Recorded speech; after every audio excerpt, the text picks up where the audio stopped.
While we're all waiting patiently for Sony to announce the specs of the PlayStation 5, it was GameStop who would let the cat out of the bag. Yes, you heard us right, GameStop. If you go to sign up for PS5 info on the GameStop website, you'll see a list of impressive specs. If GameStop has all this info, then a PS5 announcement from Sony is imminent, right? Why haven't we heard anything from Sony yet? Well, we believe it might have to do with backwards compatibility and pricing.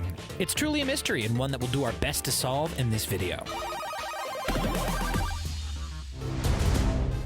Let's kick things off by taking a look at the specs GameStop shared with us out of the kindness of their hearts, or by mistake. Whatever the case may be, we're happy they did so. You'll notice that almost all the specs are in line with the rumors we've seen over the past few months. But still, seeing these specs finally get confirmed brings a smile to our faces. As expected, the PS5 will have full 8K TV support. 4K has only been here for a hot minute and we're already moving to 8K. But this is good news for gamers because it'll essentially future-proof the console. If you don't own an 8K TV and have 1080p or 4K TV like most people, it'll still display great visuals and the console will be 8K compatible whenever you do decide to upgrade, if ever. It's brilliant by Sony. The console will come with a bespoke 8-core AMD chipset, which is just a fancy way to say a custom 8-core AMD CPU, and a GPU that will allow for ray tracing. For those of you who don't know, ray tracing is an effect that we're starting to see in big-budget Hollywood blockbusters more and more these days. And it's even beginning to appear in high-end PC processors and the NVIDIA RTX gaming line. Ray tracing would improve the visuals and make games more lifelike, since it mimics the way light moves and bounces off of objects. It's an awesome feature that we've wanted in our video games ever since we learned it was a thing. The PS5 will also support 3D audio. This means that when playing PS5 games, it'll feel like the sound is coming at you from above, from behind, from the side, everything, which is awesome. It'll be all over soon.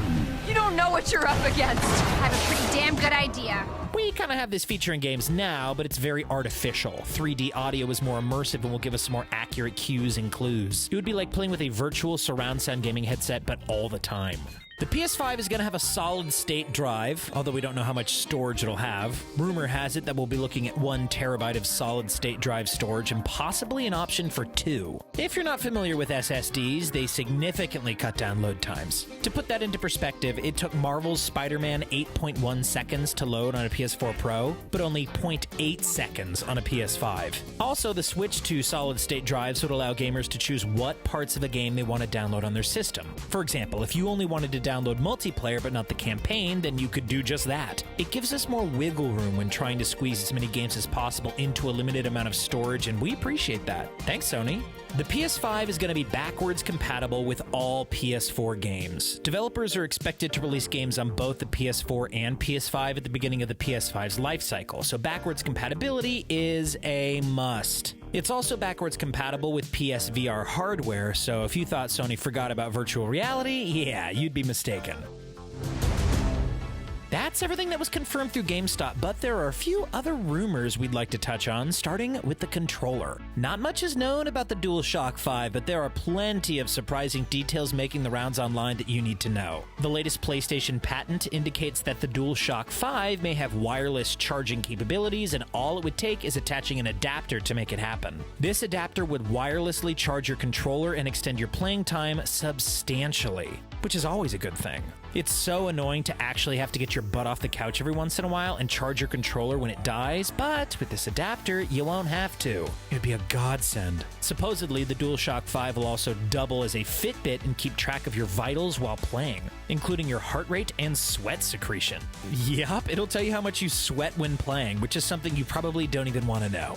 Lastly, we have to talk about the microtransaction patent. Essentially, Sony wants to offer player-specific in-game solutions, which can involve simple tips and tricks to help you out. That would have been fine, but it also includes microtransactions, which isn't fine. So, for example, if you're stuck on a boss, you could ask the console how to beat the boss, and the AI will come up with some tips that could help you with prompts like, 60% of players like you defeated the boss using resource X. It'll then ask if you want to purchase resource X, which we're not a fan of. We hope that Sony scraps this feature, or that we can at least turn it off so we don't have to deal with annoying notifications all the time. Whew, that was a lot of info to take in, but that's essentially everything that we know about the PS5 and all its features. It's funny that we know so much about the console, but so little at the same time, right? You know, because we still don't know why it's taking Sony so damn long to finally reveal the PS5 in the first place. All we've had are leaks and rumors about the specs and features of the console, and we'll be taking another dive into the rumor mill to answer that next burning question. We spent hours looking through the rumors and talking to all the people we know at Sony, which is no one, and we've come up with a few possible reasons as to why Sony has kept mum on anything and everything regarding the PS5. According to Bloomberg, Sony is struggling with the price of the PS5. It's estimated that the console could cost Sony $450 per unit, which is $70 more than the PS4 cost back in 2013. Sure, inflation is definitely involved in the price, but it's not the only reason for the high cost. It's rumored that Sony's having trouble securing enough DRAM and flash memory to mass produce the console, which is a major issue because you need parts to sell consoles, obviously. It's just the way it works. But what's mainly responsible for the rumored high cost of the PS5 is that it's using a very expensive cooling system. Due to all of this, the PS5 is rumored to be priced at around $470 to $500. Supposedly, Sony wants to release the console for less than $500, but if it costs around $450 to make, they might not have a choice. Back in the PS3 days, a report came out saying that the console cost more for Sony to make than what they sold it for. So regardless of whether that report is true or not, we doubt Sony would want to lose money with each PS5. After all, they may have learned their lesson from the PS3. If that's the case, then Sony may be preoccupied with trying to cut costs and make their console more affordable to produce, which is why we haven't heard anything from them. But we're going to be honest with you guys. This could all just be an overreaction by us in the media. Maybe Sony is simply waiting for Microsoft to blink first and reveal the price of the Xbox Series X so they can finally have leverage they've been waiting for. I mean, think about it. By waiting things out, Sony has the higher ground. If the Xbox Series X costs $500, then Sony will have no problem releasing their console for $500 as well. The whole company would let out a big sigh of relief from learning that the high production cost of the PS5 won't lose them any money. But it could go horribly wrong for Sony as well. What if the worst case scenario happens for Sony and the Xbox Series X only costs between $400 and $450? Would Sony decide to take a loss and release the PS5 at the same price as the Xbox Series X, or would they just release the PS5 at a price that's $50 to $100 more expensive? In this scenario, there are risks either way, but if they care about their customers, they won't release the console at a price that's more expensive than the Xbox Series X. That would be the worst business decision they could make. The price of the console is the first thing that gamers look at when they're thinking of purchasing a new machine. We all work hard for our money, so Sony making their console more expensive than the Xbox Series X could really turn gamers off, regardless of whether or not they already own an Xbox One or PS4. Now, if you're really invested in the Sony ecosystem, then you're going to choose the PS5 no matter what, and we don't blame you, but cash-strapped gamers might make the switch to the Xbox Series X, and we wouldn't blame them either.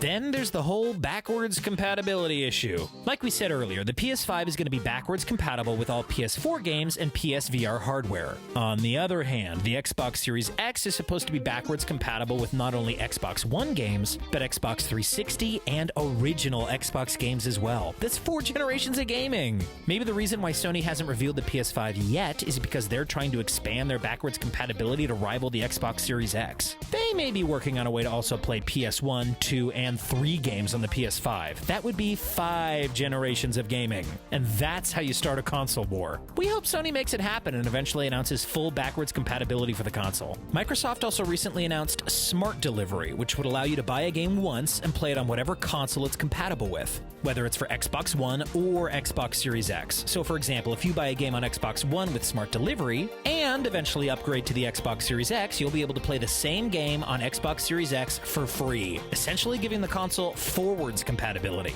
As of yet, we've heard no such thing from Sony, but we hope they announce something similar to Smart Delivery when they eventually reveal the console. We definitely don't want to have to buy a new version of a game we already own, or exchange that game and lose the PS4 version to upgrade to the PS5. Those aren't ideal scenarios. Right now, all the specs of the two consoles are pretty much on par with each other. They're both going to be almost as powerful as high-end gaming PCs, so if anything, it's going to be up to the price and features to set one console apart from the other. If smart delivery, backwards compatibility, and the price of the Xbox Series X all have the PS5 beat, then Sony might be in some trouble this upcoming generation, but we believe in them. The only time we remember Sony letting us down is with the launch price of the PS3, but they've gotten plenty of things right since then, so we're not too worried. All we know for sure is that we're beyond excited to see how the heavyweight title bout between the PS5 and Xbox Series X unfolds.